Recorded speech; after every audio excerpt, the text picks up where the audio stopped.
दोस्तों, कैलाश मानसरोवर को हिंदू धर्म के सबसे पवित्र स्थानों में से एक माना जाता है। तिब्बत में स्थित कैलाश पर्वत पर चीन ने 2001 से ही चढ़ने पर प्रतिबंध लगाया हुआ है।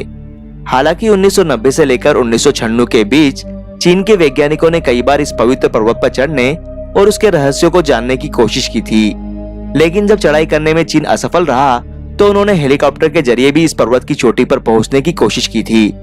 मगर वहां जो हैरान करने वाला नजारा चीनी वैज्ञानिकों को देखने को मिला, उसके बाद चीन ने आज तक इस पर्वत पर दोबारा कभी भी चढ़ने की कोशिश नहीं की।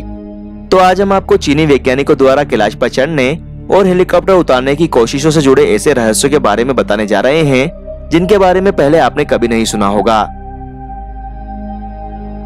सबसे पहले 1991 में चीन के वैज्ञानिकों ने जापान के कुछ वैज्ञानिकों के साथ एक टीम बनाकर कैलाश पर चढ़ने की कोशिश की थी।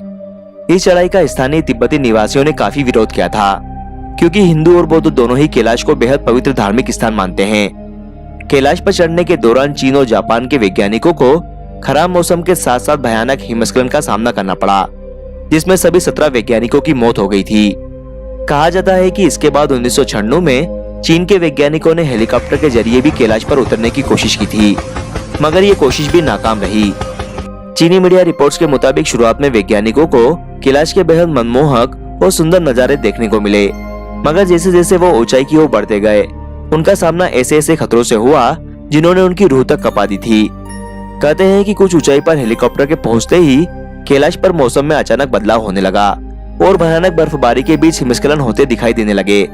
वैज्ञानिकों के मुताबिक हिमस्खलन इतने भयानक थे जिनके कारण बर्फ के बड़े बड़े टुकड़े अपने रास्ते में आने वाली हर चीज को तबाह करते जा रहे थे।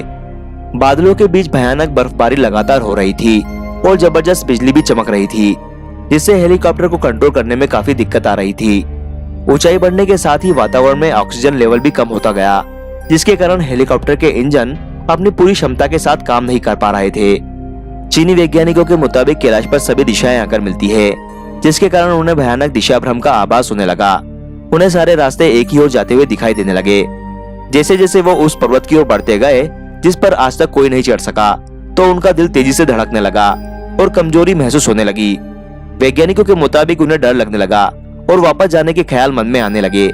हालांकि इसके बावजूद वो किसी तरह से ऊपर बढ़ते रहे। कुछ और ऊंचाई पर पहुंचते ही तेज बर्फीली हवाओं के बीच उनके हेलीकॉप्टर में खतरे का अलार्म बजने लगा। हेलीकॉप्टर के नेविगेशन उपकरणों और रडार ने ठीक से काम करना भी बंद कर दिया था। साथ ही फ्यूल की मात्रा बताने वाले उपकरण ने भी अपना काम करना बंद कर दिया था, जिसके बाद उन्हें तुरंत ही अपना मिशन बीच में छोड़कर वापस बेस कैंप पर आना पड़ा, क्योंकि किसी भी वक्त उनका हेलीकॉप्टर क्रैश होने वाला था। इस मिशन के फेल होने के बाद चीन ने कभी भी दोबारा कैलाश पर चढ़ने की कोशिश नहीं की। कहते हैं कि कैलाश की चढ़ाई के मार्ग पर एक ऐसा खास पॉइंट है जहां पहुंचने पर आध्यात्मिक शक्तियां चेतावनी देती है। यहाँ मौसम अचानक बदलने लगता है और ठंड काफी ज्यादा बढ़ जाती है और व्यक्ति को बेचैनी होने लगती है, मानो अंदर से कोई कहता है कि यहाँ से चले जाओ। जिन लोगों ने इस चेतावनी को अनसुना किया उनके साथ बुरे अनुभव हुए और कुछ लोग तो रास्ता भटककर जान गंवा बैठे।